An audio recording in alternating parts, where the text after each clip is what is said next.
Then the angels will call to the believers. So the angels grab them as well. And they come to Allah subhanahu wa ta'ala. In a hadith it says that Allah will say to them, come closer. He will say, Abdi udnu minni. My servant, come closer to me. There are some special servants from Allah subhanahu wa ta'ala will say to them, udnu minni, come closer to me.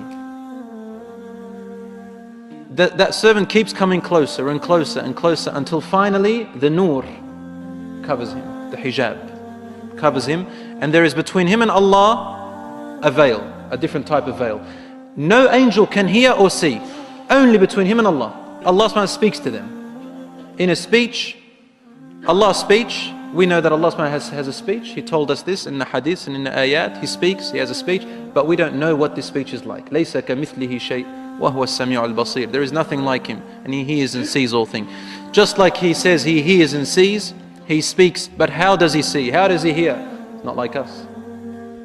In a manner that befits Him, He knows subhanahu wa ta'ala. We accept it as it is. And Allah says to him, Abdi, look at your records. And he sees sins. Allah says to him, didn't you know that you did this sin and I could see you? He did it in secret and I could see you. Didn't you know this day will come? Didn't you know that today I will question you? Didn't you know? And he will say, Rabbi, I did. And Allah subhanahu wa ta'ala will say to him, why did you do it?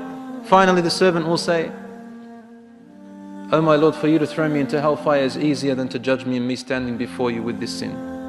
So then he looks at the other, next page. He sees another sin, worse than the other one. Same thing happens. Then he looks, there are worse sins, and sin keeps growing.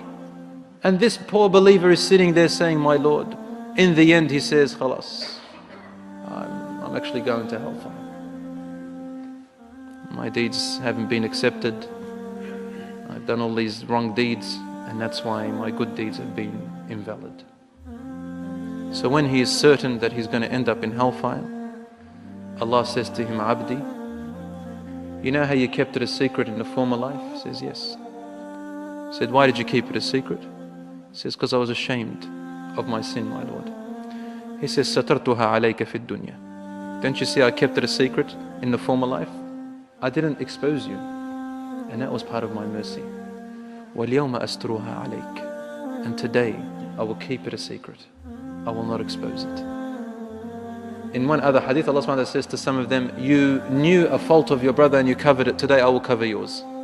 He turns the page and he sees his first good deed. Then he turns and sees a better deed, and his deeds keeps growing. Then he turns back and the records are empty.